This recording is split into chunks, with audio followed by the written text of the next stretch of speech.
the live stream. And proceed to go next second.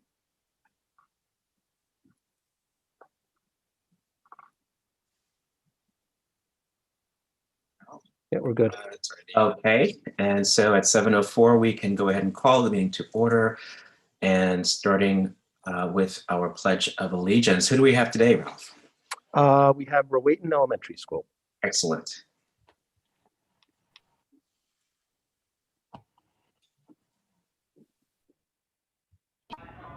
I pledge allegiance to the flag of the United States of America, and to the republic for which it stands, one nation, under God, indivisible, with liberty and justice for all.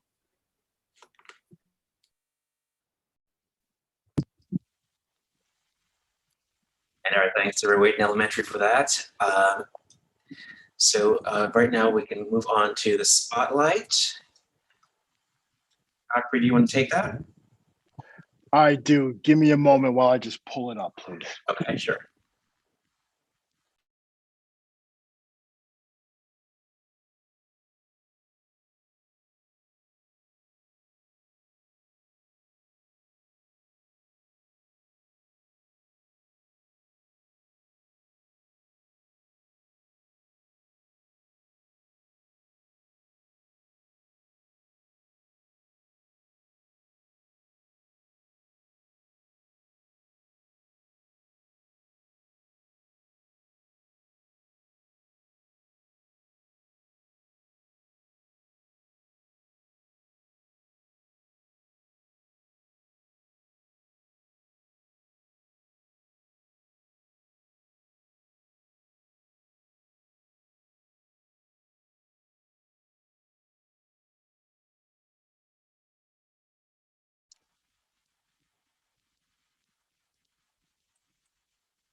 Maybe someone could share it on the screen, if that would help.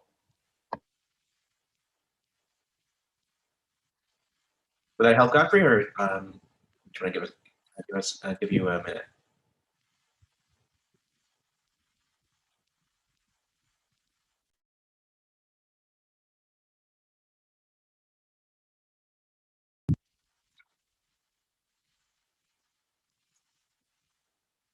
So maybe I think in the interest of time, I think Godfrey is pulling up the spotlight. I can just get us started by introducing the spotlight, which is acknowledging and celebrating the winners of the Dr. Martin Luther King Jr. 2021 essay contest. Godfrey, you have it? I do. I actually thought that I was not on mute the whole time. I apologize for that. I was so far into reading the spotlight. Oh, no. I was getting excited by myself. Sorry about that, everyone. This evening for the Board of Ed spotlights the winners of the 2021 Dr. Martin Luther King Jr. Essay Contest. The Norwalk Public Library, Public Schools, and the Norwalk Branch NAACP teamed up to encourage students to honor Dr. King through the essay contest.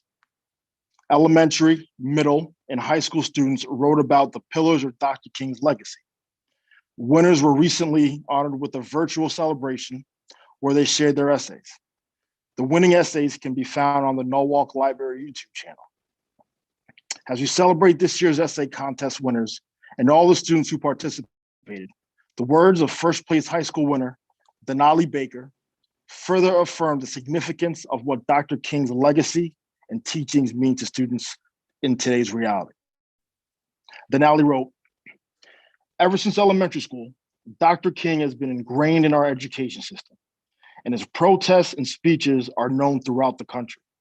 The legacy of Dr. King is important not only to learn about the man behind the push for racial equality, but to also set an example to students of a peaceful leader who succeeded in achieving his goals through nonviolence." The Board of Ed congratulates the following Norwalk Public School students on their winning contest entries. This year's elementary school essay winners, our first place winner goes to Riley Wiggins from Columbus Magnet School. Second place winner, Ariana Brown from Kendall College and Career Academy. And third place winner, Guadalupe Trejo Rejas from Kendall College and Career Academy. This year's middle school essay winners, our first place winner, please someone correct me if I get this wrong, Joalis Rosario from Rowan Middle School. Second place winner, Shanice Daniels from Rowan Middle School. And third place winner, Isla Tucker from Rowan Middle School. High school essay winners are Norwalk High School student Denali Baker, who won first place. Second place winner, Ava Masuko from Brian McMahon. And third place winner, Susan Gentle from Norwalk High School. Great job, kids. And that's it for Spotlight. Thank you, Godfrey, and congratulations to all the winners and all the participants in the essay contest. I know from speaking to some of the judges that it was extremely high quality all around. Just another reason to be proud of our students here in Norwalk. Okay, so moving on, we have public comment for tonight, and we did receive some via email, but I want to first open it up to anybody who may be in attendance and wishes to speak. Yeah, so if anybody that's in attendance would raise their hands, we have one hand risen right now. Well, actually a couple coming right now. So I'll start with the first one, Godfrey, Colin, for you. It's Daisy Sebastian. Thank you. Welcome, Daisy. Hi, good evening, board. I have two items that I want to bring up. The first one is bringing back live band lessons to our students. I know this is something that would have to be planned out carefully. However, I know there are many other districts that are doing this and had band lessons either individually or in small groups where they could be 12 feet apart. I believe the CDC has given guidance that this could happen. I know that there are many students that are leaving band, and music, as you all know, is an incredibly important part of our kids' education. The second item that I have already written to the board about, and I do want to bring up again, is the March break change. I feel that it is unacceptable that parents, teachers, staff members were not asked and were not given an opportunity to provide feedback prior to the vote for the 2021-2022 calendar.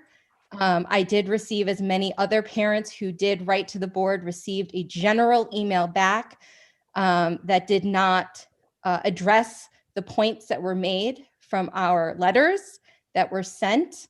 And in the letter that I got, it stated that some parents were unhappy and some parents were happy.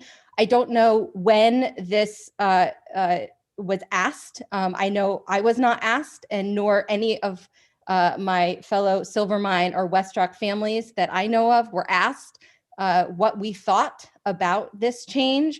So I'm not quite sure who, the superintendent or her secretary who sent me the letter was referring to when she said, and the board said, that many people were happy with this change. So thank you for your time. Thank you, Daisy. Colin, next on our list is Joe Jandrigo. Second. Joe, you should be good. As well. Hey, Joe. Good evening, board members, and thank you for this opportunity to speak. I'm just going to keep it very brief and speak about the new social media policy. So the social media policy has undergone many revisions and improvements, and I'd like to note that the school employees in general and NFT members in particular have in most cases engaged very cautiously online in full recognition of the influence and responsibility of their positions. Guidelines are good to have, and these look reasonable. For example, employees cannot make derogatory posts about NPS on social media accounts and must maintain appropriate professional boundaries to colleagues, parents, and students. It must be clear when a person is or is not speaking on behalf of the district. I would imagine that most workplaces have similar things in place, and this is quite reasonable. These sweeping changes outlined in the policy require the proper notification and possible training. I would like to request careful consideration of providing support to implement the required changes. It seems we must cut ties between personal accounts and school accounts, which is a significant change. We must be prepared to share everything with supervisors and administrators upon request. There's certainly a great deal of personal and private overlap and linkage, and we may need some assistance and a time frame to create the required new accounts with our district credentials and to migrate to the new accounts. We will need to add the disclaimers mentioned and gently nudge parents and students off certain accounts or overhaul the ones which already are in existence. We must get permission from supervisors as well as establish new ones in some cases. There are some fine lines that need to be established and a need for central office to show where these lines are. In the meantime, being clear about the time frame when all this is to be accomplished will be very important. As always, communication remains key to ensure that the teachers and NPS use social media platforms properly to ensure we move our educational system forward. Thank you. Colin, do you mind if I just answer Joe for a moment? Well, yeah, we are going to talk about it on the agenda tonight, so okay, we can address the comments there. Yeah. Totally. Yeah. So yeah, thank you, Joe, and I think we will address some of those comments, those concerns when it comes up on the agenda tonight. Great, thanks. And Colin, our next is Pablo Emrich. It's actually maybe Allison, but Unmute now. There we go. Yes. Good evening. My name is Pablo Amrich. I live at 16 Bob White Drive in Norwalk. I've had the proud privilege of being a Norwalk High School band parent, which in my son's tenure has won 3 national championships. My wife and I have seen firsthand how the band program at Norwalk High School is not only revered and respected, but has proven results of developing young adults with important life lessons. Tonight, I am pleading with the board to consider allowing students to play wind instruments inside. As you may know, Norwalk is one of the only schools in Fairfield County not allowed to practice inside. I, along with others, are concerned for the band program.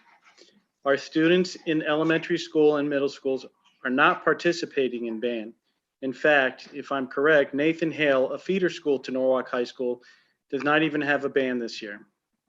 The students are allowed to practice outside, but we know that that is not a feasible solution given New England weather constraints. And Google Meets is not effective for band practice at all. Now, I know that you know that Norwalk High School has built a stellar program in the last 30 years. And we are in danger of seeing this program take a huge step backwards or even possibly disappear. The state of Connecticut has given guidelines at the start of the school year, giving the okay to play instruments in school with certain precautions taken, but Norwalk has chosen not to participate. I must tell you, in regards to students following the rules, you will not find a better example of adhering and abiding to the rules than the members of the Norwalk High School Marching Band and its related programs. Chris Rivera and his staff will certainly take proper precautions and follow state guidelines. Members of the board, you recently approved the continuation of close contact sports. I and my wife respectfully ask you to consider how that can be allowed, but yet the championship band students using proper precautions is not allowed to perform inside. Thank you for your consideration. Thank you, Pablo. And Colin, that's it for the public comments for anybody raising their hand. Okay, thank you, Ralph. I do want to acknowledge some of the emails that came in today and in time for tonight's meeting. And I am going to read from all of them. We have about half a dozen. One from Suzanne Bartek, who writes, "I'm sad to have to write this letter. However, it appears that the Board of Ed has forgotten about the importance of band to the students of elementary through high school. I'm a parent of a high school junior at Norwalk High. She attended hybrid through December and then begged us to stay home and be full remote since none of her friends were attending and in 4 to 5 of her classes, she was the only one there. Her bigger issue was that in band, they could not play musical instruments, and she felt that gave her no purpose. She's also in chambers where she's not allowed to sing at school, devastating to a child who lives for her music. She was excited to have winter percussion, but none of the seniors are participating, and she has pleaded with them to come and join. You realize the long-term impacts this will have. All of the board members are parents of juniors and 1 senior. We will be done by June 2022, and we will have no one to take over. We need to engage the parents in active participation again, which until the Board of Ed supports us cannot happen. Norwalk High School has one of the best programs in the country, and the Board of Ed needs to maintain it. How can you allow it to fall apart and be a thing of the past? We can't allow this pandemic to destroy some of the best programs this city has. Please allow the students to play their instruments in school and during school. It can't be just an after-school program at the elementary and middle school level. It needs to be everywhere. These kids need music more than anything now. Please save the band program district-wide and bring music back to our schools. Thank you, Suzanne Bartek. The next one is from Becky Aurelio, 355 Newtown Avenue. My name is Becky Aurelio, and I'm a parent of a freshman band student at Norwalk High School. I'm asking the board to consider allowing music students to begin rehearsing inside the building. I understand the importance of being diligent in the time of COVID and respect the desire to keep the students, teachers, and staff safe. The school can follow all current state guidelines for safety and take all necessary precautions. Limiting the rehearsals to small groups would be a great start and move us in the right direction, as many schools in our area are already committed to doing. It is difficult to understand why winter indoor sports have been approved, where children are running, breathing, and sweating on each other, but music students are not allowed to receive instruction and rehearse in a space where they can actually stay, say, 6 feet apart. The interest and well-being of the music students must be considered just as important as the interest and well-being of the athletic students. For the continued success of the music program in Norwalk, please allow music students to begin in-person instruction. Thank you for your consideration. And thank you, Becky, for your email. This next one is from Lisa Helwig, who writes, "Good evening. I'm writing to you about the band program at Nathan Hale Middle School for the current school year. When we were presented with a proposal for a safe back to school in August, part of that included cohorts of band students in small groups in the auditorium. Instrument coverings were also discussed for COVID safety. I asked our principal on a Zoom call on August 17th about lessons and practice outside, and I was told that was being evaluated, but the weather would be an issue on bad days. I also asked about bell covers since I knew about those for my older son at college. I am hoping the board members will consider my concerns as a parent of a band student. I just would like to see a consistent, equitable solution so that all band students in Norwalk have an opportunity to play again at school this year." Thank you, Lisa, for your email.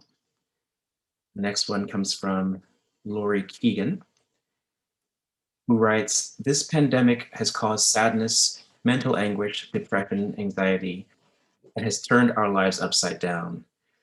This time last year, our winter percussion at Norwalk High was cut short, having to withdraw from competitions. Our jazz program was also put on hold with no competitions. Our 2020 fall marching season came and went again, no playing our instruments in school, no competitions. Our band kids have not played their instruments in school for 1 whole year. Our curriculum is based on playing an instrument. How are our band kids going to learn if they can't play their instruments? Most of these students don't play sports, and music is all they have. Playing an instrument is energetic, happy, and gives these kids a much needed outlet when the world around them is closed. I hope you truly can understand that these kids need music back in their lives. Please allow our students to learn, study, and play their instruments once again." Thank you, Lori. And this next one comes from Sarah Duncan, a parent at West Rocks Middle School, whose address is 8 Winterset Drive, Norwalk. She writes, "My name is Sarah Duncan, and I'm a parent of an 8th grader at West Rocks. I'm writing to you today as I believe it is important to bring back indoor band lessons for our children. My son Nicholas is a great clarinet player. He has a true passion for playing and is looking forward to Newark High School next year to be part of their amazing band. Since the pandemic, and especially during the school year, I am starting to see him lose his passion for it. And I know it's because he has lost the interaction he needs in school. I don't want him to lose this passion because I know that band will lead him to many great achievements in high school and beyond. I'm kindly asking you to reconsider our current guidelines and let our children have lessons in school. Our kids need music back to some kind of normal capacity. If you have any questions or concerns, please feel free to contact me. Sarah, we appreciate your email. Just make sure I'm not missing any.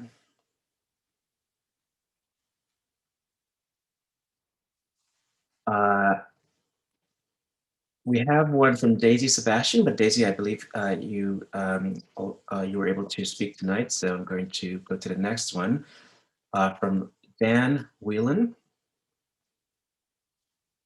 Dan and Anna Whelan, who write, Dear Board of Ed, we would like to express our concern and frustration over the lack of in-person instruction for wind instruments in the Norwalk school system. The development of each student is critical to the overall success of the music program. By not allowing this much needed practice time, the future of the program will be put in serious jeopardy. You may not be aware that some students have started returning their instruments that they had been renting out of frustration. This is not a good sign for the future of the program. How are band teachers supposed to properly do their job and teach students when they are not allowed to play in even small groups? The music program has a long and rich history in Norwalk with many accomplishments that the city should be proud of. Our children in particular have always enjoyed the programs and have benefited from both the learning experience and camaraderie afforded to them by this opportunity. It would be a shame for them to lose this opportunity because of something that could easily be implemented. We are asking that you please reconsider your stance on this matter and immediately allow students to begin playing and learning in small groups so that this tradition can continue for many years to come.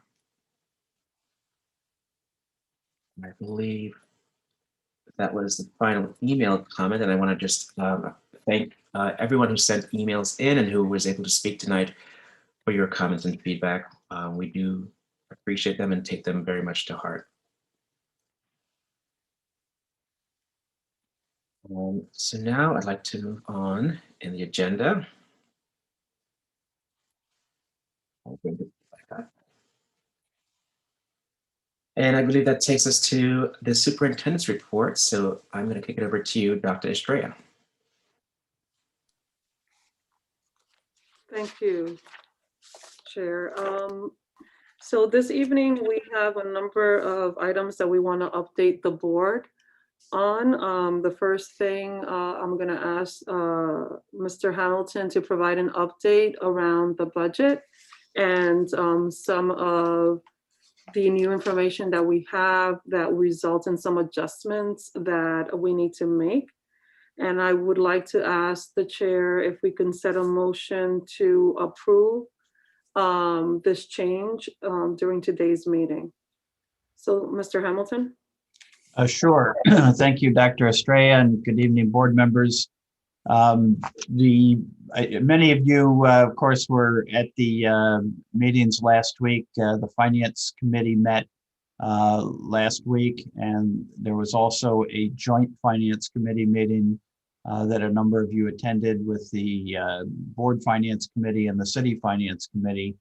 And this was, I'm not sure who's got control of the slides, but I guess if we could advance to the next slide.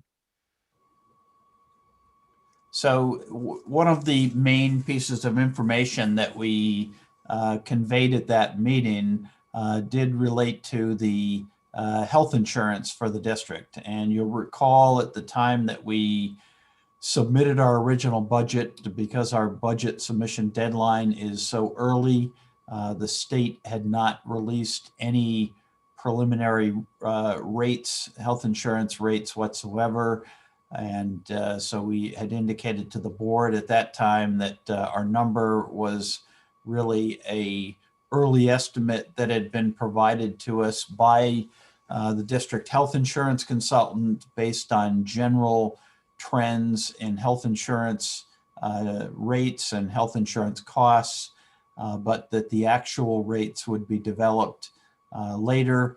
as actual claims experience for the state partnership plan in total could be factored into those rates. So the state has now released last week some preliminary rates. They are still subject to revision between now and April 1st, but we believe they are rates that we can bank on and rely upon for budget purposes. And the rates provide for a 4% rate increase for active employees rather than what our health insurance consultant back in December had projected a rate increase of 8% plus another 3.5% for the Fairfield County adjustment factor for a total rate increase of that had been projected at 11.5%.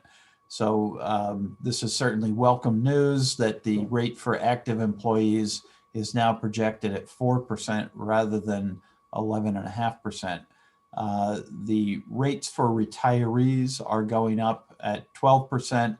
The assumption had been the 11.5%, so that's actually a 0.5 percentage point higher than we had assumed. Overall, the impact of this change is that the Board of Education budget for health insurance benefits, rather than being 32.5 million, would need to be 30.5 million, which results in a savings of approximately $2.1 million compared to the original budget. I would note that the health insurance budget overall is still increasing by 4.6 million, but obviously 4.6 million increase is better than a $6.7 million increase. As indicated here on the slide, with the health insurance savings, this adjustment would allow the board budget to be considered, if you will, fully funded with a budget of $218,070,542, which represents a 4.6% increase. If we can go to the next slide.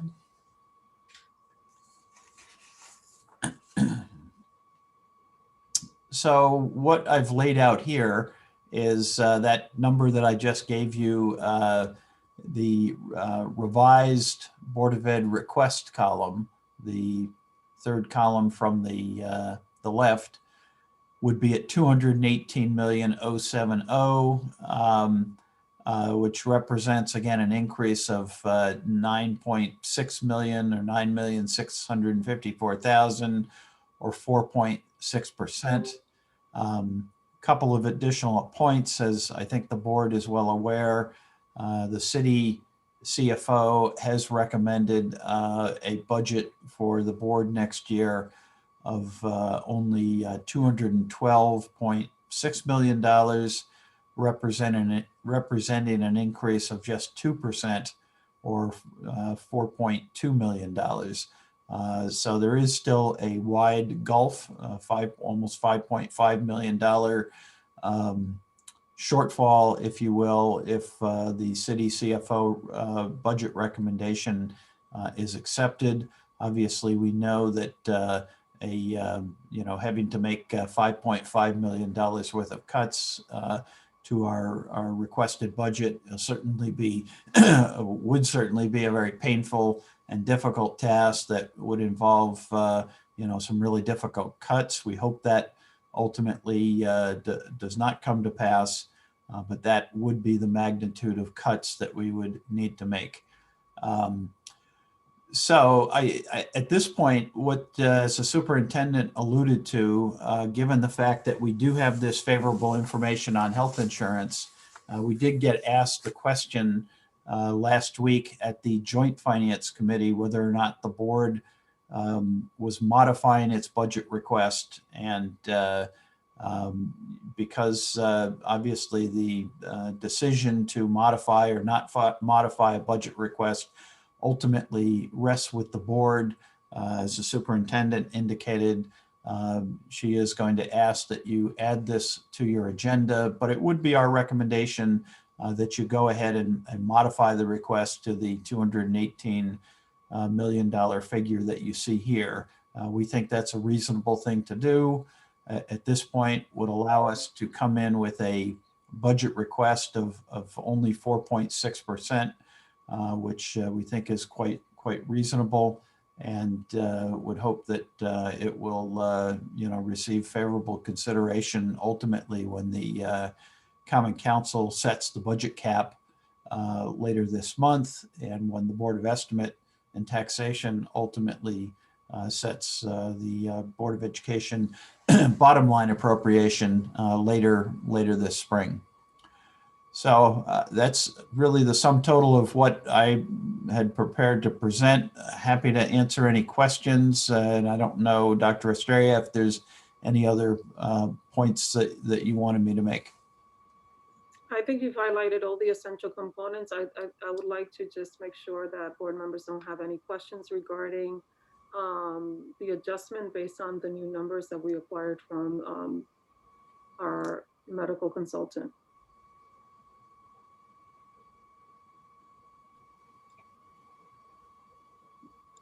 I'll just jump in to say, I think, Tom, thank you so much for the presentation of these latest numbers. I think it goes back to very early in the budget creation process where you, I think yourself, noted that there would be sort of more specific guidelines with regards to the insurance increase.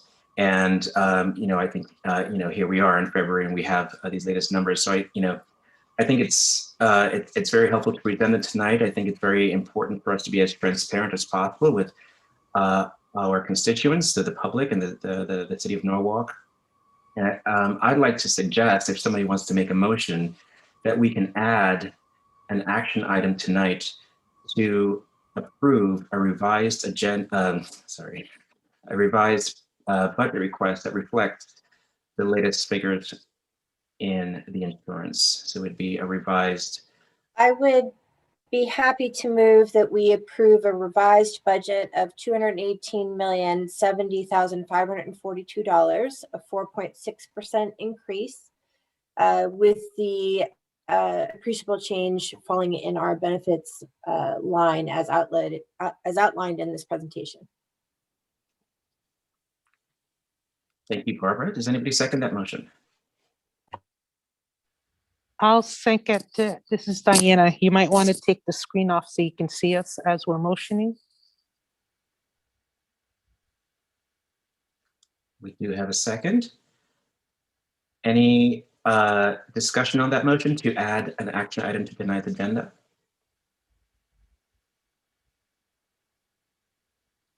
Seeing none, I will call for all in favor to add the action item to tonight's agenda to please raise your hand or say aye. Aye. Aye. Aye. Well, thank you. I'm not sure if I heard you, Mike. Aye. Excellent. Is anybody opposed? Are there any abstentions? Fantastic. The motion passes to add the action item to tonight's agenda. Thanks, Tom. Thank you. The second element that I wanted to provide the board with an update is around facility studies and where the work is. We had an initial collab with the strategic planning task force a few days ago, and that went really well because it allowed the task force to grasp an understanding of the work that the study is encompassing and the elements that would be looked at as they immerse into this work. We're looking to have the opportunity to engage many other constituents, but I'm going to turn it over to Dr. Costanzo to provide some insight in terms of where the work is and where we're headed. Thank you, Dr. Estrella, and good evening to the board members.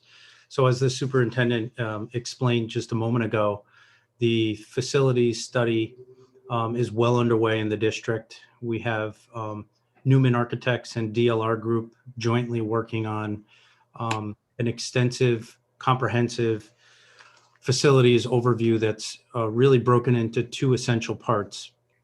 The first of which is focused on the mechanical and the physical nature of our 21 schools and their campuses. The second of which looks more closely at the learning environment, the conditions in which students are learning inside of classrooms, which is rather unique and different from what we saw in the first iteration of this back in 2014, 2015 under the Silver Petroselli review.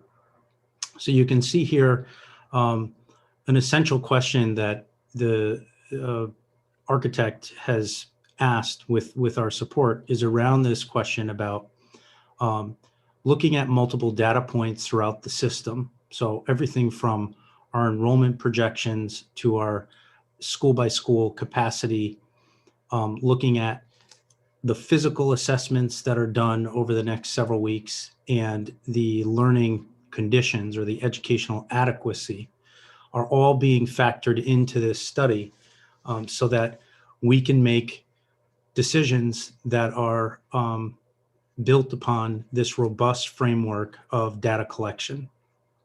And in order to do that well, this study has included input from a variety of stakeholders, as the superintendent suggested, and will continue to. And in addition to stakeholder groups, the vendor is also looking at things like the fledgling strategic operating plan, which is being discussed and explored with the strategic task force that's been meeting on a regular basis, looking at our policy manuals, our labor contracts, as well as the different ways the district engages the community.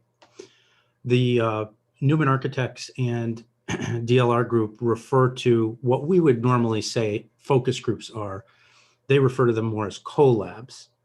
And these collabs have been happening over the past several weeks with a variety of stakeholders.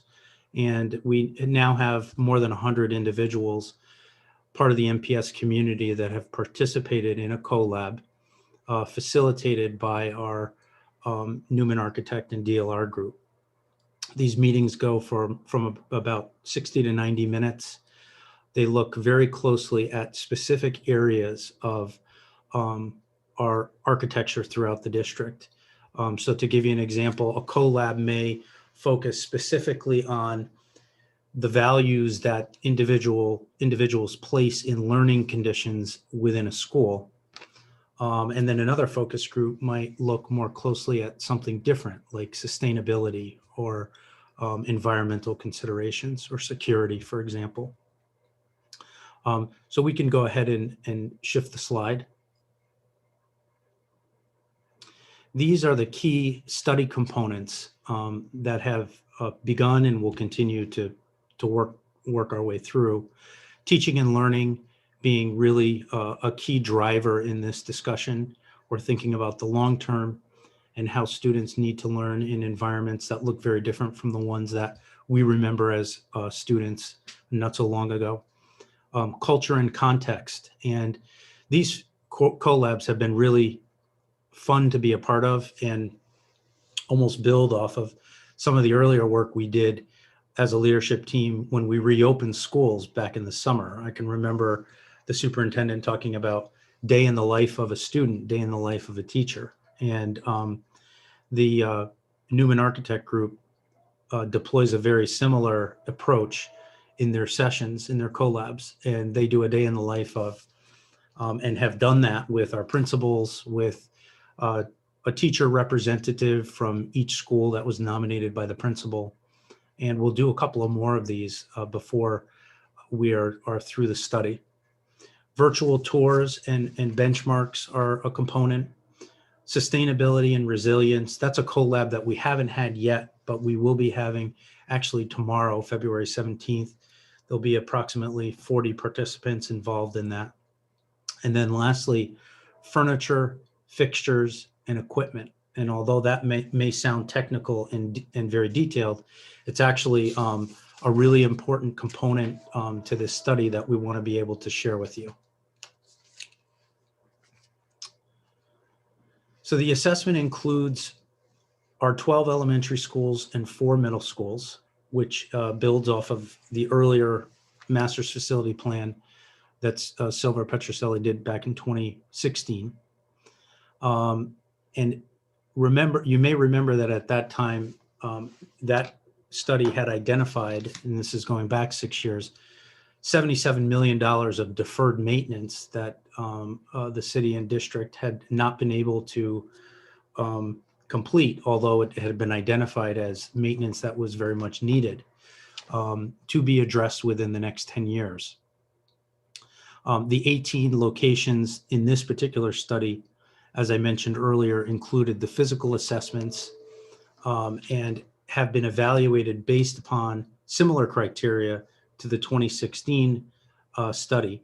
But in this study, they're also looking more thoroughly at learning environments, which we'll talk about in a minute, and food service concerns, which is something that we've talked more about in recent years in the district as we've looked to create more equity in the quality of meals that are being served across the district and moving away from batch feeding and warm-up meals to more scratch and authentic meals that are made in-house. And you can move forward. So here we have the facilities assessment and the different pieces that the architects will spend more time looking at. And these are some things that we'll just look at really quickly here. Accessibility, looking at conditions at entrances that are non-compliant, which we do have throughout the district. Looking at the exteriors of schools, that includes walls and roofs where we're getting some early indication that we do have some water damage in various locations in the district.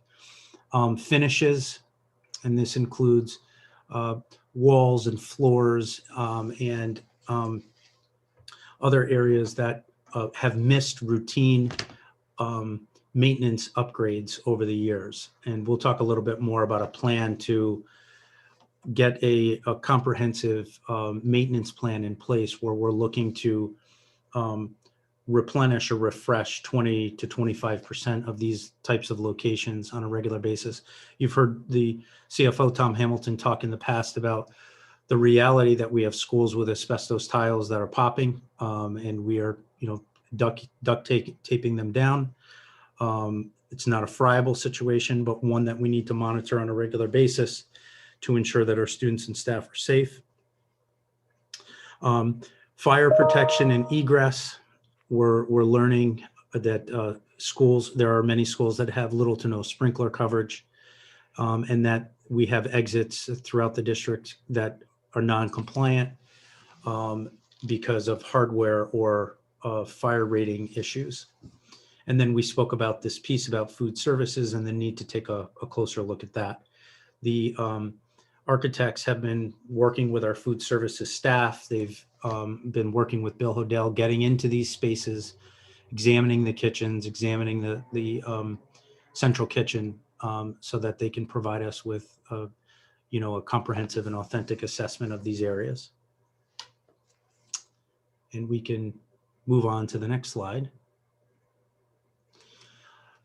They did provide us with some initial thoughts. So just to kind of give you a snapshot of some of the work we do, we meet superintendent cabinet with the architect on a weekly basis during cabinet meeting, about 1 hour per week. We did that this morning. The architect took us through an agenda and updated us on various aspects of the ongoing study. A couple of initial thoughts that came out just recently is the need to replace all of the fluorescent lights within the district. And when this gets reported out to the full board on March 2nd, there'll be additional explanation about why the need to move away from fluorescent lights, doing away with this type of lighting in learning locations. And then second, the importance of air quality in learning environments and the need to really replace the wall units that are in through walls in some of our schools. These are walls without windows, but serve to have AC units in place, the need to move away from that current situation. And then you can see here that we have not lost sight of the fact that, this all presents us with a resource allocation challenge, and we know that that's real. And so this vendor has gone one step further, in addition to recognizing the areas that we need to repair and improve, also thinking about the different ways that we might be able to create a database that allows the district to monitor work that's been done, work that needs to be done, having the ability to prioritize when facilities work needs to happen, so that it's objective and it's rooted in an evidence-based approach. And this last piece about funding, the vendor has promised us to talk to us about the different ways we can align different funding streams with this future database to create a priority system that makes sense for all of the schools that are involved. Now, the educational assessment is the exciting piece to this study. As I said, it wasn't completed back in 2016, and the 19 buildings are all undergoing this same level of review. There's 10 key criteria that have been developed by DLR Group and are based upon research using student and teacher engagement indexes. And you can see the list here. Key components that the district and the board need to consider on the short term include secure vestibules, furniture upgrades throughout that provide students with more flexibility and adaptability as learning activities continue to really transform in the 21st century world that we live in.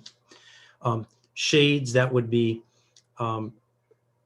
provided and put into windows across the system to improve indoor-outdoor connections, and we'll let the vendor get into the details on that on March 2nd. Collaborative project-based learning breakout spaces.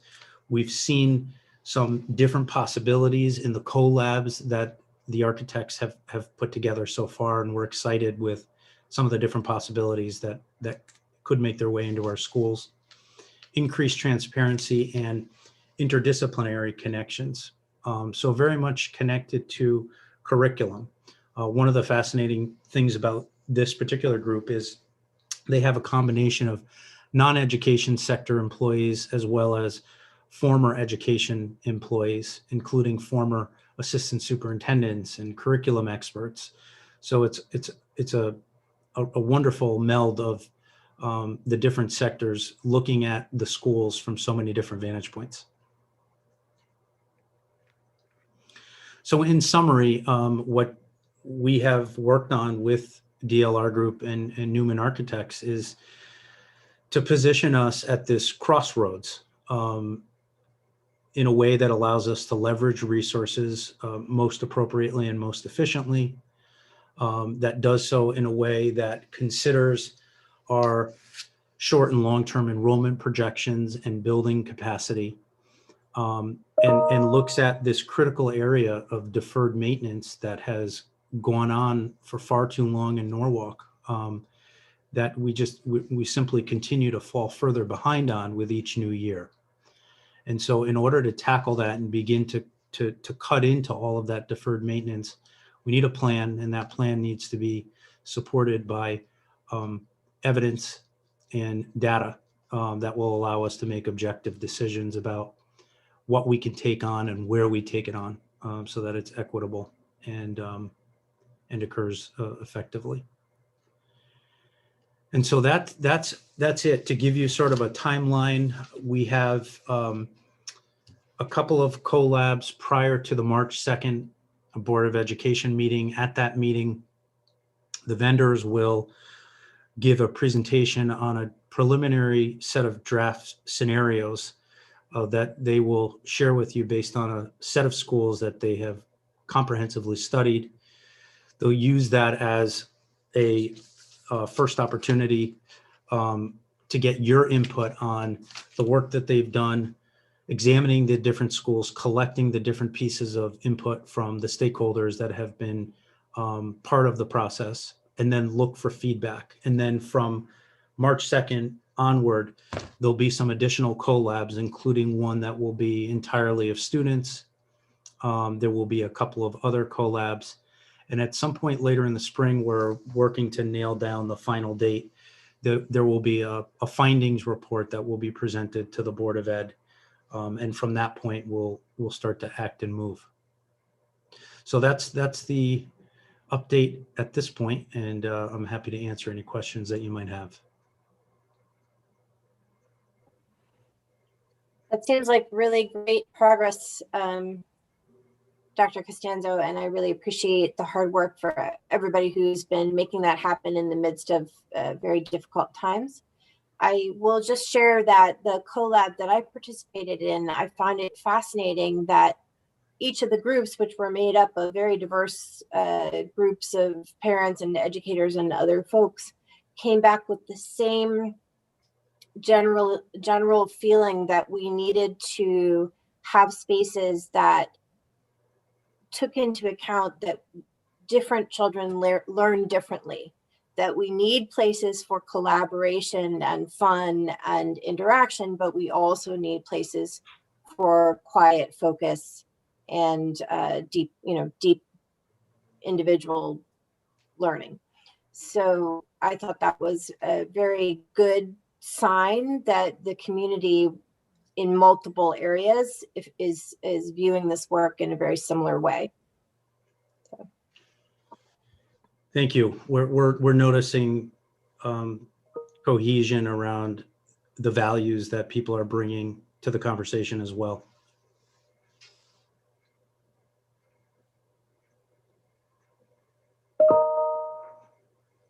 Thanks, Frank. Any other questions or reactions?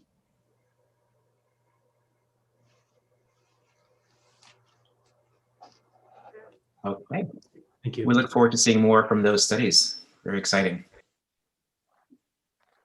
So as you can see, based on this final presentation, we are on track and on the right path to moving the work forward to meet our timelines around the work that we set forward for the new strategic operating plan. And if everything goes according to plan, we should be able to have our first drafts of the document within the next few weeks, tying in the elements of all of the studies that have been completed thus far. One piece I wanted to talk about that kind of ties to kind of more of a COVID related update is the learning paths and some of the transition that has happened. So I'm going to have Ralph speak briefly about a small change that we've made, given some of what we have been trying to do in terms of trying to transition more students into 5 days a week from hybrid. So Ralph, can you please speak to the learning pods and where we are with that work? Sure. Thank you, Dr. Estrella, and good evening, board. Yeah, I'm just going to take a moment to explain a little bit and give you an update on the learning pods. As everybody remembers, earlier this year, we were actually, I think actually one of the first districts in the area to open up learning pods. I remember the first day that we were having these open at the different libraries, having a conversation with Lamont Daniels. And Lamont was in conversations with New Haven and with some other places, and they were starting to talk about this. And he was saying, it's like, Ralph, we're already there as a community. I'm like, yeah, you're right. We are already there. So it was great for us to be able to start this. And one of the things I think that we've realized from this is, this pandemic, even though it's brought about, so many different things that we really have to deal with, it's actually brought about some change in the area of digital learning and the practice of what we're doing. And especially in my department, I do feel like it's actually changed some of the things that we're going to do moving forward forever. And I'll explain those as we kind of go through this. But overall, we had students in the learning pods this year. And in tracking them, after the holidays, we did have a drop. little bit in the amount of students that we had, but on the average, we'd have 22 to 27 students every day coming to the pods. And looking at some of the statistics for these students that were there, 91% of the students that were in the pods had a 90% or higher attendance rate. So these students were attending on a regular basis. We also noticed that the students' grade point averages ranged from a 2.4 to a 4.0, but the average was usually a 3.2. I think we really only had about 3 or 4 students in total that do not have a higher than a 3.0 average. So, you know, I think it's common sense. The idea that they were actually working with an adult that was there to support them on the days that they were not in school really made a huge difference for these students. One of the other things we actually did with the Learning Pods is we put together a parent help desk. And what I would like to say is this is one of the changes that we'll actually make in the district, is that as soon as we go out of COVID, you know, when we get to a post-COVID environment, that parent help desk will continue to happen because we've seen so much success with that, that even though we won't man it from 8:30 in the morning till 3:30 in the afternoon, we will take about an hour every day in the afternoon for parents to be able to call in for any questions that they may have and help support them in their digital learning environment. So once again, that's just a change in practice that we're going to be doing from the digital learning department as a whole. But with all this said, as Dr. Estrella said, we are going to make some changes. We did make some changes this week. And due to the number that we have, we're able to bring these students back full time to the middle school. So now these students are back 5 days a week in the schools. And the instructors that were working with them have actually been allocated to be able to help with the instruction in the middle schools. One of the things we found in this process is that we did a lot of training. I did about 2 weeks of onboarding with this staff specifically in looking at how do you use these digital tools that we have. And that from that knowledge and from the knowledge that they've gained over the last few months, they're going to become a wonderful resource for the buildings in the environment that we're in right now. So we're really excited. I know the principals were very excited to have the extra support in their buildings for the students and also for the teachers when needed for this digital learning environment. But for the most part, though, I would say that, you know, we do feel that, you know, the program itself was a success. But we do have the room right now to be able to bring the kids back to school, and it really does make sense if we can bring them back 5 days a week to be able to do that. But it really has. I've got to say, one of the biggest things that I've seen is the changes that we'll be able to have in our support model. We will also continue one of the things that we found in this process is that the parent help desk, in the way that our Learning Pod teachers were supporting parents and the resources that we created for them, we'll be actually putting those into play for our teachers as well. So our parent help desk, our regular help desk internally will change and model the same structure that you were seeing with the parent help desk. So we're really excited about making those changes to my own department. So, you know, for the most part, we've seen a lot of successes here. We were really happy with the program. I wanted to say, you know, especially though, thank you to the libraries in town for supporting us, the Carver Center, and for FCA. Their support and their partnerships really made a big difference in the way that we were able to implement these. And with that, Dr. Estrella, I don't know if there's anything else you'd want me to say or if you'd like to add. Well, I'll just like to add that I want to give a special thank you to our board member, Sherelle Harris, because she worked side by side with us since the beginning to make this possible. And I don't think we could have pulled it off without her support and her commitment in making sure that things were being done in the best possible way for the kids. So kudos to Ms. Harris and the support that she provided us to make sure this was a total success. So thank you for that. Great, thanks. And Rob, you can allow, go ahead. I'm sorry. No, that's all right. I just wanted to add a comment, but if you want to finish, Alex, I apologize. Go ahead. If it's about the pods, and then I can close with the last piece when you're done. Okay. No, I think it was a great presentation. I wanted to thank both Ralph and Frank. And I definitely think, definitely know how important the learning pods are for sure. And, looking at all this information, it makes me think how important it is to get all of our kids back eventually, on a full-time basis, especially our middle school and high school kids. We have our elementary, but we really need to kind of hone in and focus in as well on our middle school and high school students and getting them back in person.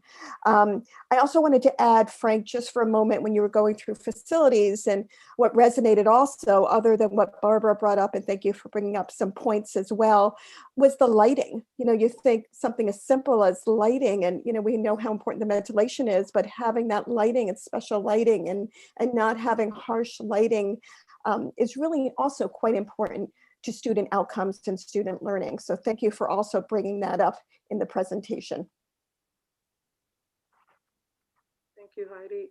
I agree, Heidi, that as it's so many special education parents bring that up as a trigger for certain conditions. And so I'm just grateful that we have the capacity to look at that. Good point. It's awesome. Thank you.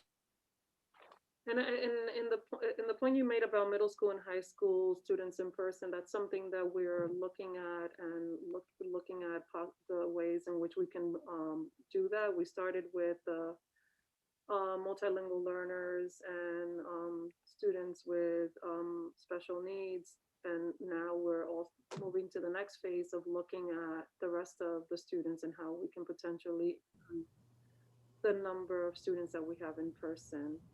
Because I think that it's really, Alex, if I can also just add in, like at some point, I'm not sure when, but if we can look at the numbers, I know that your staff is working really hard to make that happen, and our teachers are working really hard, and everyone else within the schools. But it really is important to have that. And I think if we continue to monitor and figure out best practices and best ways to get our students in for in-person learning.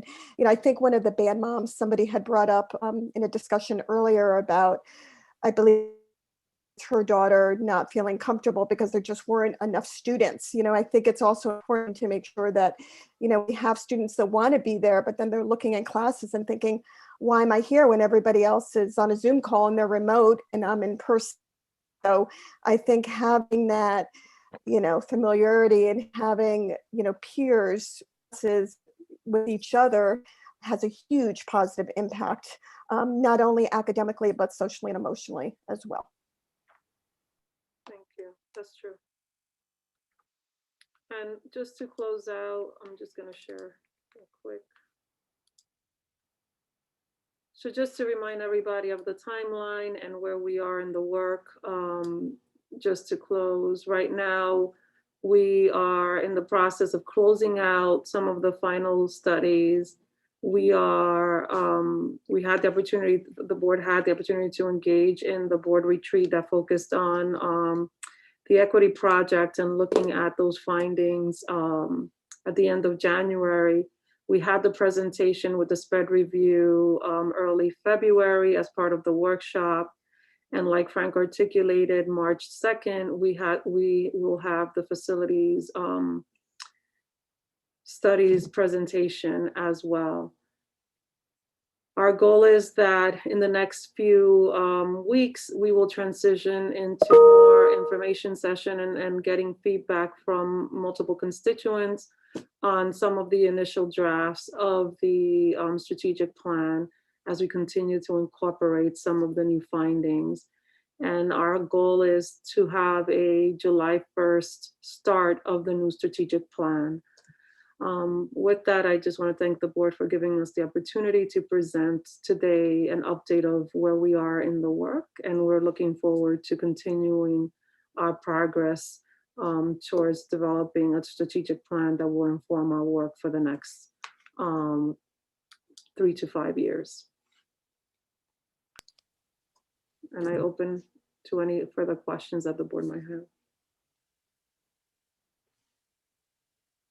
Thank you, Dr. Estrella. Are there any questions? Any other comments or reactions to the superintendent's report?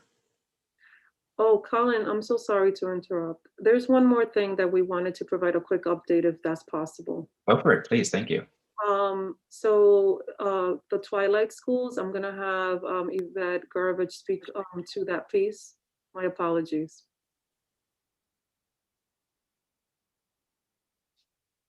Thank you, Dr. Estrella. Good evening, board members. We can go to the first slide. Thank you. So as we advised you earlier this year, we've put together a district-wide attendance team whose purpose is to monitor attendance and provide supports to the school attendance teams to encourage attendance and engagement of our students. In following that process, we identified a group of students who are very negatively impacted by issues related to COVID. These students were really bearing the challenges related to COVID. Some of them were working because of economic changes in their families. Others were home caring for their younger siblings or other children in the family. And we recognized that we needed to meet our students where they were and recognize the needs that were beyond educational, but were really economic, social, family needs. And in doing so, we developed a concept of a Twilight Academy. These would be for students in 11th or 12th grade who were recommended by the high school attendance teams based upon these documented needs. Effective this week, we are looking, actually it'll be next week, in-person classes, again, perfect segue about getting our high school students back in person. In-person classes will be scheduled Monday through Thursday from 5 to 9 p.m., allowing these students, these young adults, to take care of their personal family needs. The instruction will be in the four core courses, 5 periods every day: English, social studies, science, and math, and then every day a period of academic assistance with built-in social emotional support for every student in program. As I said, the classes will be approximately 45 minutes every day. On Fridays, there will be asynchronous instruction with staff available for office hours for individual or small group support. If we can go to the next slide, please. We've identified, based upon a projected number of 75 to 100 students, this staffing ratio. This will be hourly employment. It's a very cost-effective solution to our very real challenge in supporting our students. And then finally, the last slide gives you a status report. The outreach has begun today. Donalda, Dr. Case, and I met with the 4 high school principals to begin to identify and confirm student availability and interest. The school counselors and the curriculum and instruction department will identify the courses. Students remain registered in their current school. We're creating special courses for the Twilight Academy, so it's a question of a schedule change, not re-enrollment. We're working to set up those new sections in Power Schools. As I said, the students remain on register.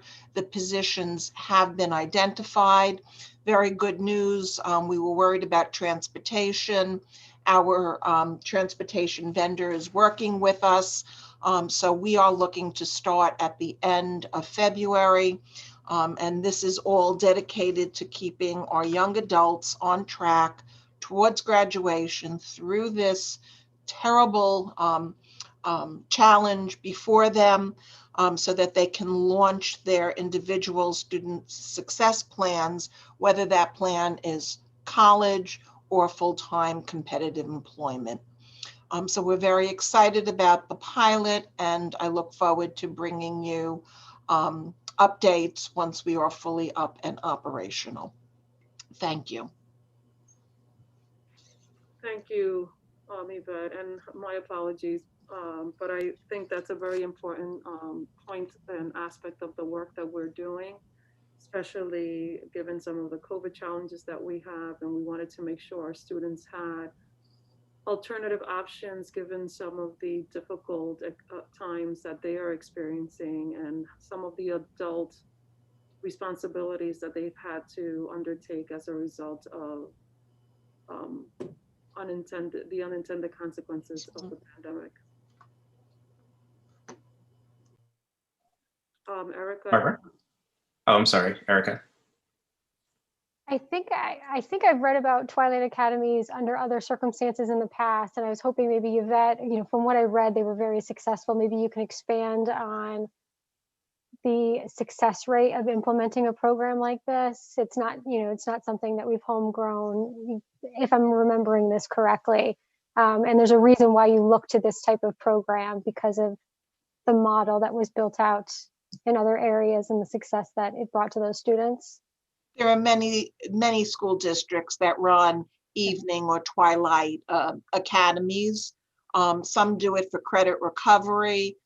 This really has been developed out of an identified need specific to what our students are being challenged with in COVID. But as we look and progress monitor, it may be something that the district wants to look at post-COVID as an option for some of our older students looking to complete their education, but also needing to respond to real life circumstances in their families. Thank you. Sure. Great. This is really exciting and innovative. I just have 3 questions. The first is, given that it's Monday through Thursday, 4 hours, do they get enough seat hours for the credits they need? And how many students do we anticipate accommodating? And finally, is this something that we can utilize ESSER 2 grant funds for, or is this coming out of our core budget? So one question at a time. The first was we are monitoring the hours for seat time. We had hoped to begin before the break to coincide with second semester. We needed to wait to post the positions and have discussion with our collective bargaining groups. So that put us back about a week or 2, but we fully anticipate being able to complete the a semester's worth of seat time hours by the end of the June semester. The second is we anticipate small groups, 15 to 20 students at most, smaller the better. And you'll note that we built in that academic support and SEL daily. We recognize that the students are bringing those needs and we'll be focusing on executive functioning and SEL skill set and strategies consistent with our school counseling redesign discussions. The last piece is that it will be funded through grant money from now till the end of the year, so it will not be, the charges are not going into our general fund. Moving forward, the district can assess the success of the program and how it wishes to support it at the end of this semester or towards the end of this semester. So I think I got your questions. You did. Thanks so much. Yvette, if I could just ask, not 3 or 4, I think it's just a couple of comments, brief ones. It's for 11th or 12th graders, is that correct? Yes. Okay. The principals did identify some younger students, but in discussion with cabinet and superintendent, we really did not want to give a message that we thought it was okay for underclassmen and younger students not to be engaged full-time in their day program, but we recognize that a 17 and an 18-year-old may have different family needs. Okay, and this will we continually monitor this on an ongoing basis, number one? And will we see how many of our students are 11th and 12th graders, whether they continue with the program or everything is going well and they've decided to move on?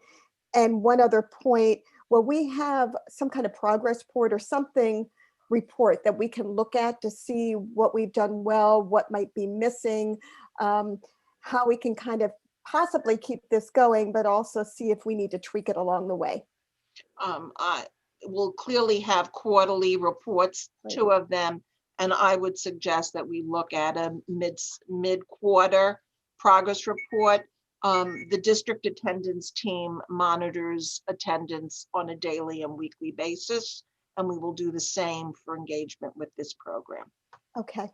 And is that something you'll be able to report back out to the board? You know, it could be a business meeting, just so we know where we are on that. I'm looking at the superintendent shaking her head. Yes, so definitely yes. And we're also, just one other final point, we're also communicating this to our parents, right? To these students and, you know, their parents. So they're knowing what we're doing and what, you know, what mechanisms are in place. Absolutely. This is a voluntary program. Right. But again, these are the students that are not engaged right now. Yeah. Despite our best efforts, we have not brought them back into school. Despite our best efforts, we have not gotten them to engage remotely. So these are the kids that need that face-to-face engagement with all the support that we can give them. Great. Thank you so much. Flexibility in programming. So we will, like Yvette articulated, we will be progress monitoring. The attendance team was developed to look at attendance patterns and charts across the district. And this is an area that was highlighted by the team as a cohort of students of concern. So we can definitely provide an update probably early April of where the students are and provide some qualitative and quantitative data around their success as a result of the program. Thank you. I think it's great, you know, the opportunity to really be able to dive in and meet students where they're currently at right now. You know, I think it's very plausible, you know, in light of all that's happening, to be able to give this enhanced attention. I think it's great, you know, and, you know, with that, a few questions I had, you know, as it pertains to just attendance supports, you know, are there built-in supports, you know, in the event the challenges that were persistent now that impacted their attendance, are those built into the program to keep up on a pathway or just to be able to, you know, assure that this track isn't the only track? So we have staffed one social worker and one school counselor, in addition to the schedule that will support the daily SEL work. We recognize that the students need that additional support. And as I said, in addition to that, they remain registered. So their school counselor of record is still responsible. This is an additional layer of that support. The goal is to have them return in person to their day program. But again, we have to recognize where our young adults are and meet them where they're at right now.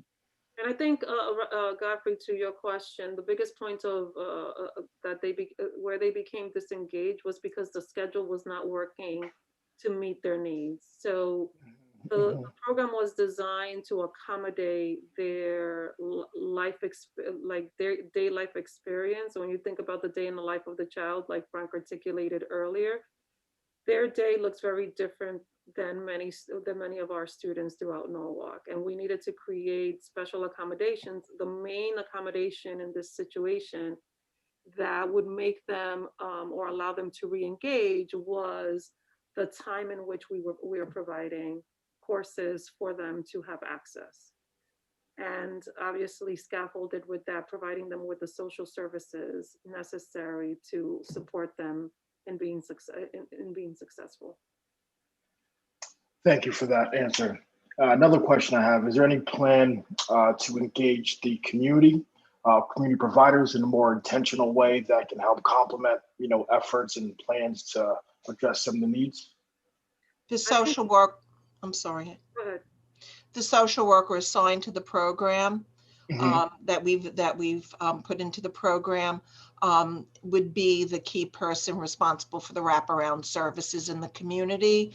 That person will have that outreach assigned to them. The staff, particularly the social worker and the school counselor, will do home visits if necessary, will connect to the other community-based organizations in the district. I look forward to hearing updates, and how great things are going. This is great for putting this together. Thank you. So kudos to Yvette and her team. And that definitely concludes the superintendent report. Thank you, Dr. Story, and the entire team. It's always so impressive to see and hear the amazing scope of work that we continue to forge ahead with even as we navigate a million and one challenges and risk issues every day. So it's, kudos to the entire team. Okay, so that will take us to the next step in the agenda, which is our actions. And starting with the consent calendar, which allows us to approve both personnel and budget transfers with one vote. May I have a motion for the consent calendar? Heidi, thank you. Any second? Second. Barbara, thank you. Is there any discussion on the consent calendar, the personnel or budget transfers? I think they're pretty straightforward. So seeing none, I'd like to call for a vote. All in favor of approving the consent calendar, please say aye or raise your hand. Aye. Aye. Thank you. Any opposed? Any abstentions? Excellent. All that unanimous. The next item, I don't think requires a vote, but it's a formal recognition of Black History Month. I believe we have recognition in the packet here. Let me just pull it up. And with everybody's indulgence, I'd like to read from this recognition of Black History Month. It says, the Norwalk Board of Education is proud to recognize Black History Month at Norwalk Public Schools. Throughout the month, members of our community, schools, educators, and students are encouraged to honor the accomplishments of Black Americans and their substantial roles throughout history. In the 1920s, Harvard-trained historian Dr. Carter G. Woodson and the organization he founded raised awareness of the contributions of Black Americans. The celebration was held in February to coincide with the birthdays of President Abraham Lincoln and abolitionist Frederick Douglass. The observance was expanded in 1976 to a month-long celebration as part of the nation's bicentennial. Since then, every US president has officially designated the month of history as the month of February as Black History Month. Other countries around the world, including Canada and the United Kingdom, also devote a month to celebrating Black history. Each year, the Association for the Study of African American Life and History chooses a theme to explore historical issues of importance. This year's national theme is the Black family, representation, identity, and diversity. The Black family has been a topic of study in many disciplines: history, literature, the visual arts and film studies, sociology, anthropology, and social policy. This theme focuses on the rich tapestry of Black histories, past and present. The Board of Education and Norwalk Public Schools are pleased to join in this annual tribute. Every year, NPS classrooms highlight Black History Month by learning about Black historical figures, inventors, educators, and civil rights leaders. Educators highlight books written by Black American authors and poets and incorporate videos and other resources into everyday lessons. Over the past week, schools across the district honored and celebrated the observance with a variety of Black History Month lessons and resources. Staff and students engaged in age-appropriate discussions about critically important social and equity issues in our community, schools, and beyond, including guiding principles of the Black Lives Matter movement, such as restorative justice, empathy, loving engagement, and diversity. By declaring this Black History Month, the Board of Education encourages all schools to share in activities and celebrations honoring generations of Black Americans who have positively influenced our community and country. And I just want to add on a personal note, a huge thanks to the community at Cranberry School who invited me to take part in a school-wide assembly virtually. That was really fun, really amazing, had great engagement, great questions.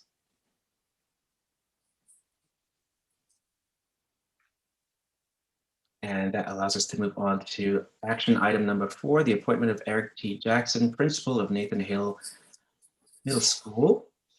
Can I have a motion to bring that to the floor? Diana, thank you. Seconded by Heidi. Is there any discussion on the appointment of Mr. Jackson?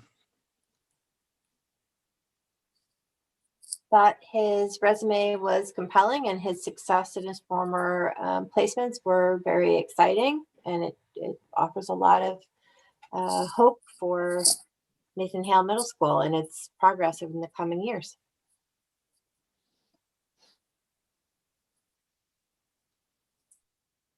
Absolutely, I agree, and I would like to welcome Mr. Jackson back to Connecticut. I know he's, I think, originally from the Northeast. Not the best time of year, but you know, sun will come out tomorrow.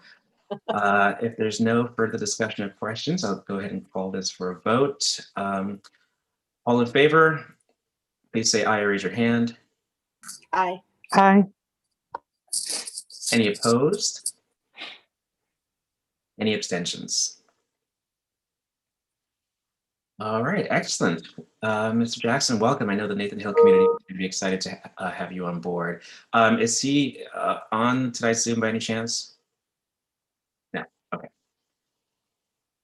I just wanted to make sure. Okay, that takes us to action item number 5, the approval of social media policy 4000 series. Any motion to bring that to the floor? Heidi? Seconded by Diana. I don't know, Heidi, if you want to just sort of give it a little introduction or context for it.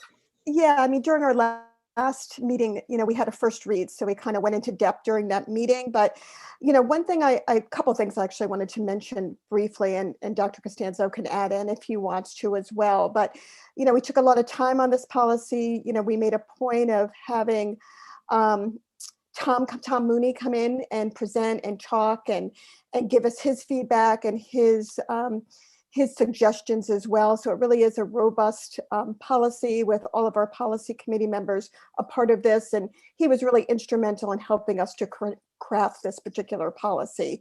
One thing I wanted to add, and I did mention this during our last meeting for first read, as well as during our policy committee meeting when we passed it to the full board for discussion, and then hopefully to move on with it this evening, is, you know, we want to make sure that our staff is fully aware, and, you know, we would share all of this information with staff. We would have somebody from HR, perhaps several people from HR, visit our schools, discuss it with our principals, and make sure that our principals are able to disseminate the information out to all staff. So we really wanted to be as open and as transparent as possible for this particular policy. And I think Joe Giudico had spoke about a couple of concerns, I think, regarding that, but we wanted to make sure that we would get the word out and that we would visit our schools and make sure that they fully understood this policy. And I think that's it. I think I did go through quite a bit of detail during our last first read, so I don't want to be redundant again, but I did want to emphasize how important it was for us to be transparent. And again, that's why we don't always have the legal advice and legal representation during our policy meetings, but we felt in this case, it was really imperative and very important that we do so. Thank you, Heidi. Erica? Can we ask Joe to expand on what specifically he was talking about? Is he on the phone still? I think we can certainly direct a question to a member of the audience. Ralph, do you know if Joe's still here? If you can elevate him, and if he doesn't mind, perhaps elaborating. Sure. Yeah, hang on a second, Joe. I'll give you the option to talk. Go right ahead, Joe. Joe, I'm hearing Heidi say that the team made a point of running this past you, and then I'm hearing you say that there's still things on the table that weren't vetted. No, in general, it's just making sure what Mrs. Keys did mention is that we do get informed. In the past, policies do get changed and updated, and it's not always clearly communicated to all staff members. So I just wanted to take the time, especially because social media is so prevalent in all of our lives these days, because we are teaching remotely and using the computer, that there was a moment to make sure that we do get proper notification and training. Yeah, I think Erica, where else would I be on a Tuesday if I wasn't here with you guys? Joe, I think that's what you were leading towards, and I'm glad, Erica, thank you for bringing that up. But it really was important for us as a policy committee to make sure that we were as transparent, especially with social media and during COVID. We're on Zoom calls all the time. Our students are on Zoom calls, so we wanted to be cognizant of that as well. Yep, and we appreciate it, but I just wanted to make sure I took the time to remind you, nudge just ever so slightly one more time. Okay, thanks, Joe. I want to just thank Heidi and the policy committee for your hard work. The final has come a long way from the first draft, and I'm particularly pleased at the work done with Tom Mooney and the union to make sure it was mutually acceptable. I also just want to make sure that we remember how tight-knit our community is, and that this policy doesn't serve to act against sort of the natural human impulses of teachers and families to connect. And certainly with the separate accounts, there's a lot of opportunity to still utilize social media, just in ways where supervisors are aware of what's happening. And that makes very good sense because, of course, the district is liable if something should go awry. So I think in that sense, this is a good compromise. I do want to remind my colleagues that we have a policy that encourages our employees to participate in local politics and state politics. And so we want to ensure that this is never used against an employee for political reasons.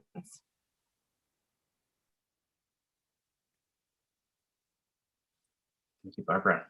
Any other questions? Discussion about the social media policy?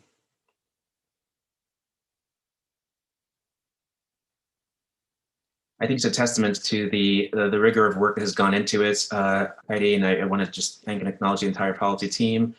We've had a chance to discuss this in great depth, and I think I echo Barbara by in saying that what we see here tonight reflects a really balanced approach to allowing people to exercise their First Amendment rights and to acknowledge and protect any risk to the school district as well. Well, that's why, Colin, if I could just add one other thought, that's the beauty of policy, right? We always, have robust discussions, correct? In addition to that, it has to go for a first read before we can even move it again to the full board for action. So, there is a tier system, so to speak, to get policies through. So particularly in this case, I think the time was taken. We looked at other policies, we looked at CABE, and, we decided, we need to get really legal advice on this and look to make sure that we have the best policy moving forward. And I think we do in this case. Yeah, Heidi, if I could just end on, Sure. It is really a balanced policy, and our first effort at helping to train up our staff is to review this policy with our school principals, and that will be happening at an upcoming principal training that human resources and finance are working on scheduling for later in March or early April. And we'll make sure we spend time on this policy and reviewing it with the principals as a first step. It sounds great. I want to acknowledge, Frank, all the work you put into this as well. Thank you.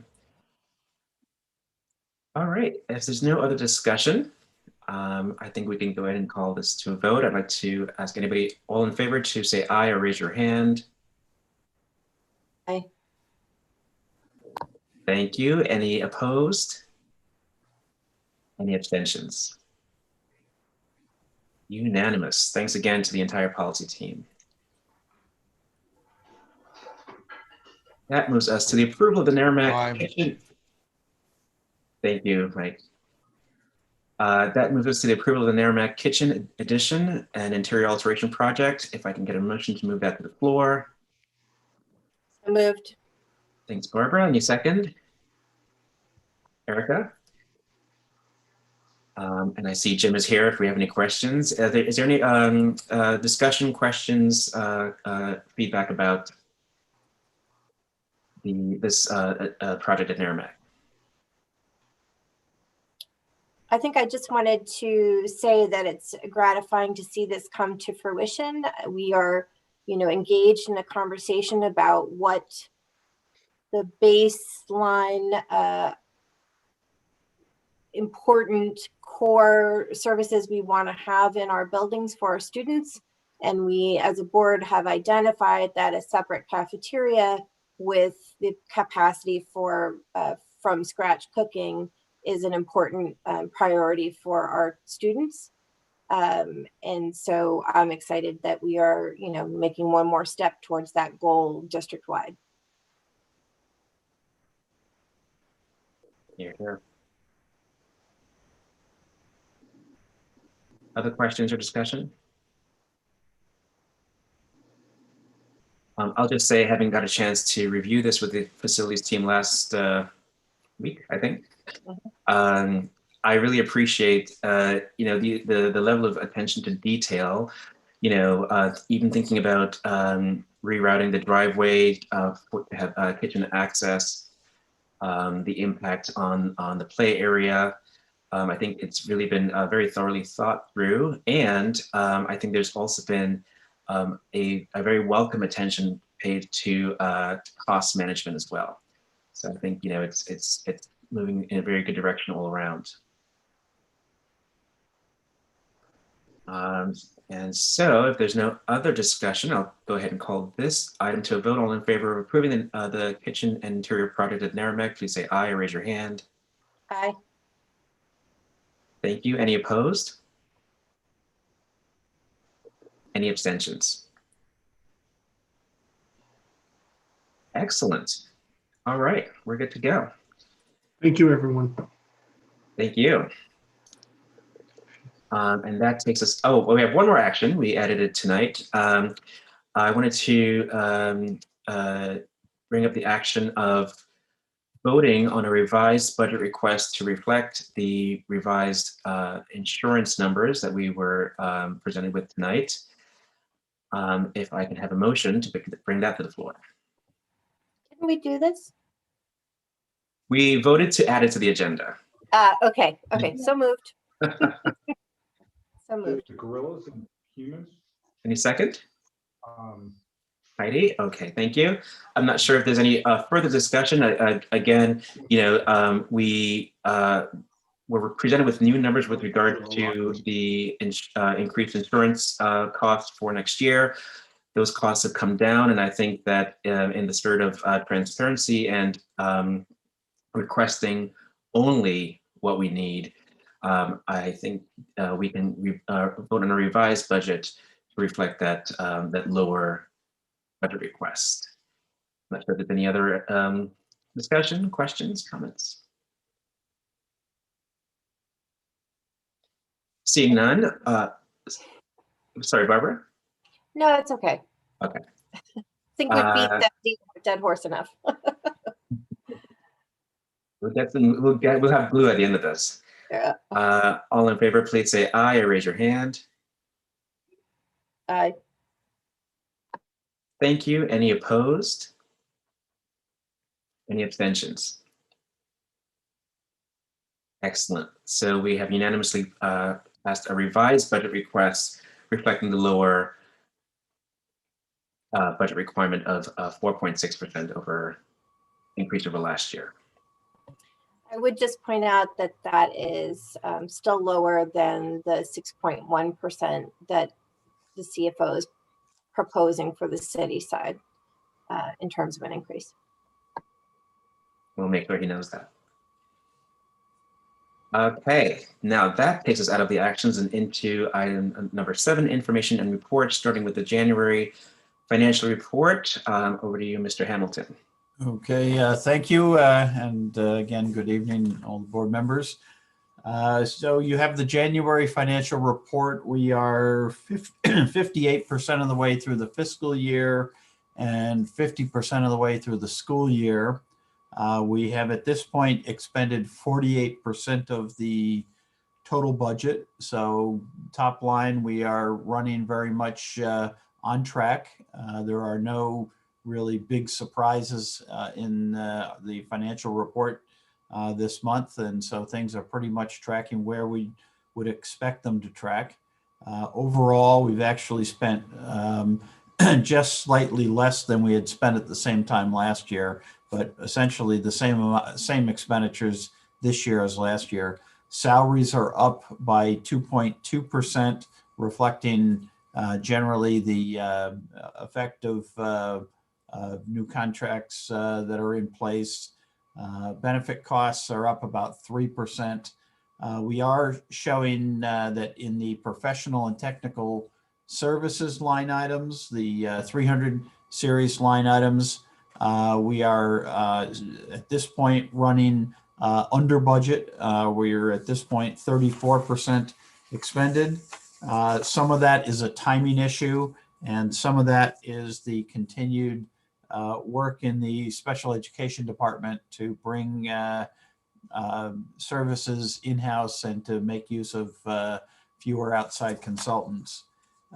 Supplies and materials is also the other area of the budget, which is running about 30% below where it was at the same time last year. And I do attribute at least part of that to the impact of COVID, because particularly at the middle school and high school level, the number of in-person students is significantly lower, so that we have seen less expenses on things like paper, office supplies, instructional supplies, and a number of the other supply accounts. We've talked in the past about a few of the accounts where we will need to transfer funds into, including the long-term substitute account. We do have more employees who are out on some sort of leave this year, so we do have more long-term substitutes in place, but we have sufficient funding within our existing budget to cover that anticipated expense. Our unemployment is also running higher than had been budgeted. At this point, we've spent a little over $300,000 on a budget of $200,000. So we will be transferring money into the unemployment compensation lines. But again, we believe we have sufficient free balance in other areas of the budget to cover that. Just take a few moments more. Out-of-district tuition, as we've discussed in the past, is also running fairly light at this point. It's about 20% below the same time last year, and again reflects the continuing movement of bringing students back in district. And I think that pretty well covers the major highlights that I had noted. I don't know if there's any questions.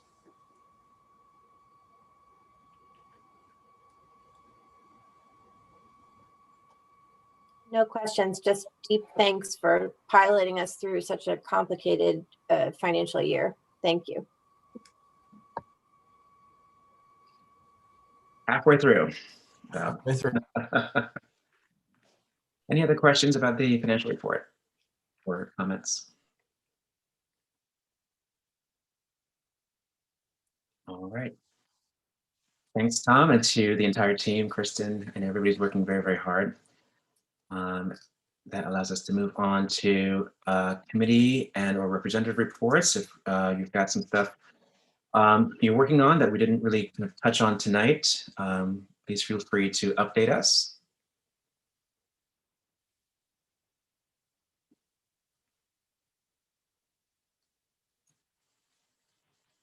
Not all at once. I can go. Oh, sorry, go ahead. Go ahead, Barbara. Go ahead, Erica. I was just going to say, for those board members who haven't already heard yet, that winter sports is back in effect, and we are thrilled to have our athletes back on the courts again.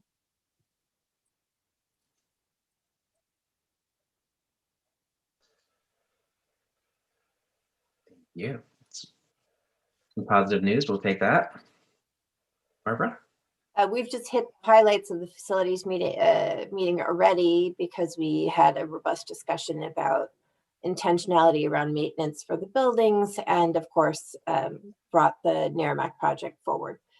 I'm sure the rest of the board is just as excited as I am for the facilities feasibility study results on March 2nd. It's like going to be Christmas for me to finally get that information. Norwalk Acts also is holding their March convening, and it's a really good one if people have time to log on. It is a walkthrough, a data walk to update us on where we are in terms of meeting our cradle to career goals. And I highly encourage people to attend or watch that meeting. PTOC is putting together a discount book, which is very exciting. And they're also participating in, for the first time, in Fairfield County Community Foundation's Giving Day.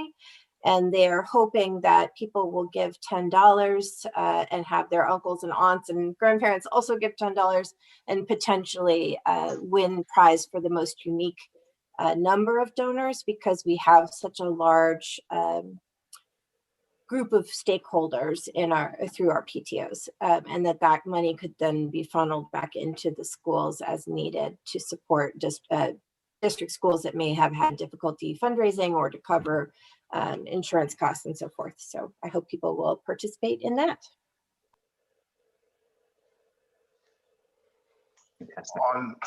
On the Human Relations and Personnel Committee end, we initiated our first committee meeting this past Tuesday, February 9th.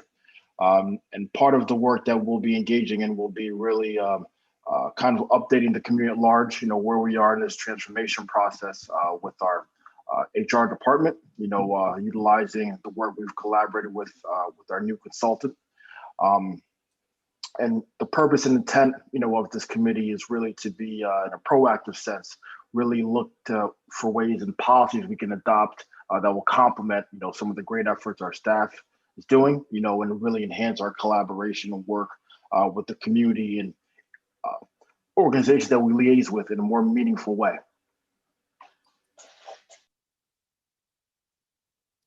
Excellent. Love that proactive approach. Thanks, Godfrey.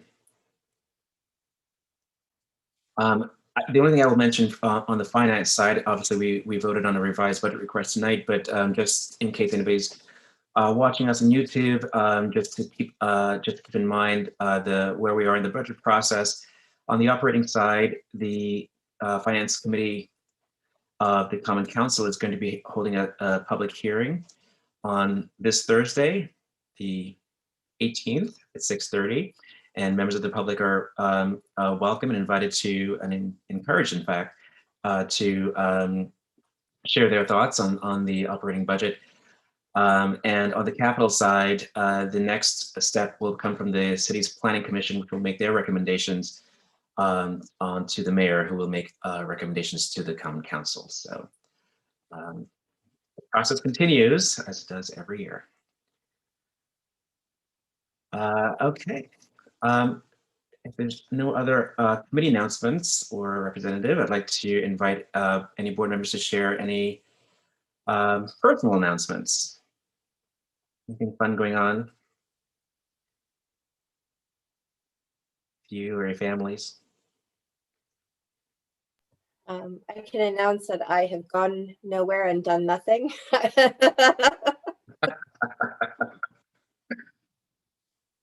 Sounds familiar. Welcome to February in New England. I just want to say, because I'm not sure that anybody watching online can see the chat here. I neglected, certainly not on purpose, but I neglected to mention earlier that as part of Black History Month, other board members, Godfrey Azima and Cheryl Harris, have also been doing events with in particular, Cranberry School. And I wanted to acknowledge their contributions there as well. I did not mean to neglect that.